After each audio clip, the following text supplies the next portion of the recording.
Welcome to the Aleck Pain to Performance podcast, hosted by Dr. Jake Aleck and Dr. Kyle Richmond.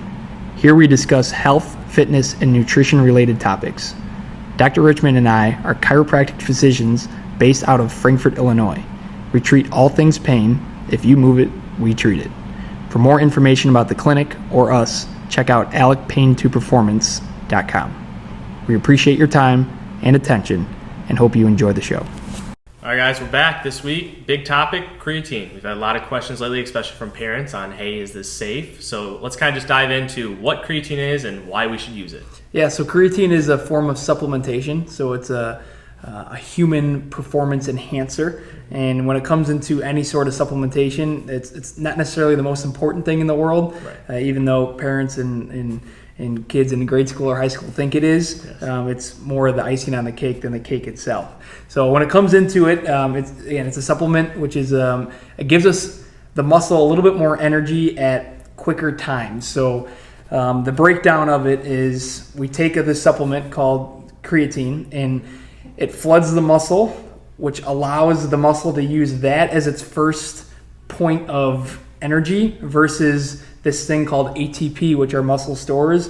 And we can drain ourselves from ATP a little bit faster if we don't have creatine to use in supplement. So it's a good way to maintain your strength for longer periods of time or reduce fatigue in shorter periods of time like such. Right, and that's for, especially on the working out side, which we know there's huge benefit for. Something else it actually does is just benefit for our own brain too. We see a lot of research on that. Everyone always thinks like, hey, creatine, just for working out, just for making me stronger, but there's a lot of research that shows, hey, just for overall brain health, cognitive function, creatine's an amazing supplement just for that as well. Right, and that kind of broadens the age range of when we should take this or why we should take this. Yes. I mean, in general, we suggest someone as young as our later parts of grade school all the way through your 70s, 80s, and your peak points of life until we get the old cowbell. Yeah, I think a lot of people have a bad thought of like creatine, some like performance drug that people are taking to make themselves into these like crazy athletes. It's really one of the most researched supplements there is out there, and the benefit is just unbelievable for people. Yeah, and I feel like it's gotten a bad rap in the past because of how certain companies have marketed it. Yes. Saying, oh, if you want to gain 20 pounds in 13 days, like take this, and that was all for a more marketing spiel. But nowadays, what we know is creatine monohydrate. Yes. So that's the only ingredient that you need. Yes. We don't need these matrices that certain companies say, well, it has Crealkaline plus our specific matrix that allows you to grow a third eye if you work out, an extra day out of the week. Like, we don't need any of that. It's the most cost-effective creatine monohydrate, only thing you need, whether you get it in capsules or powder form. Right, because going back to that, if you're paying, $60 for 30 servings of creatine, you already know you're in the wrong spot because that's all those proprietary blends. Realistically, something like 100 servings should cost you like $30. So that monohydrate is the way definitely to go. Right. And you price checked that today. Yeah, I did do that. It's gone up a little bit, but still relatively cheap. Cool. So we know kind of what it is. Now, in terms of how much you should take, it's 5 grams a day is what they say. Now, some people say there should be a loading process or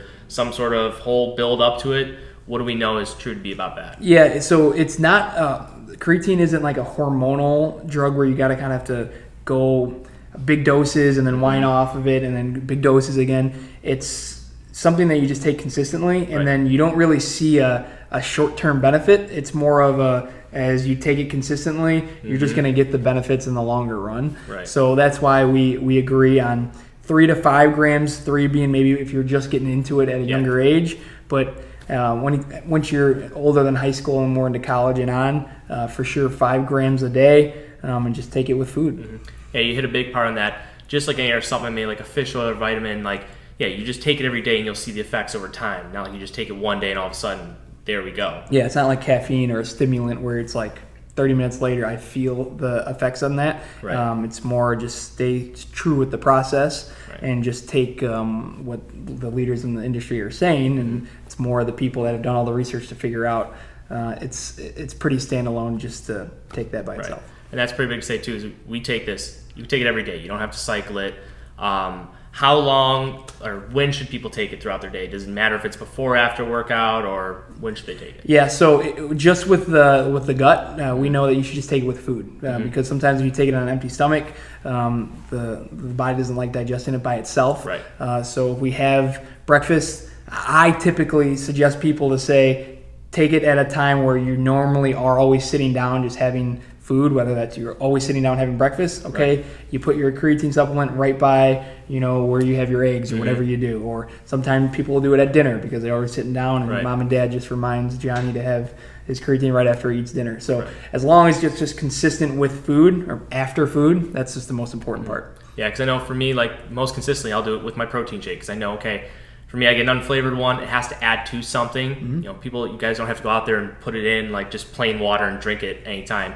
Add to something you already know you're going to have, and don't worry about the taste. Yeah, and that's another part because there's different types of styles that you can get, or forms, I guess you can say, whether it's capsulated, so it's just the creatine monohydrate powder in capsules where you can just take, or you can eat it in powder format. Right. There's really no advantage of either or. It's just whatever you can simply be more consistent with taking. And what I've found with younger age kids and more in the high school realm is just giving them in capsules because it doesn't taste like anything. You just kind of swallow it and go. Versus the powder, if you don't mix it with something that tastes good, I mean, it does not taste good. Yeah, that's a big thing to hit on is, I've always been someone just done powders because I usually do a protein shake every day. But if you're not someone that does that, highly recommend doing the capsules. Right. Way easier. Add it with or something you're already taking or just with a meal. Yeah, and that's the best way of going about it because then just creatine monohydrate by itself, you're not going to see a flavored one, unfortunately. So it's capsules or just by itself. And the capsules, as long as it's just creatine monohydrate, no other additive part to it. Right. And then the biggest thing to hit on is like for especially our parents out there who worry about their kids taking it, the safety of it is, we've never seen any studies that show anything against that. It's one of the most safe supplements out there and one of the most researched supplements out there. Yeah, and that's the thing is that there's just no evidence that says anything different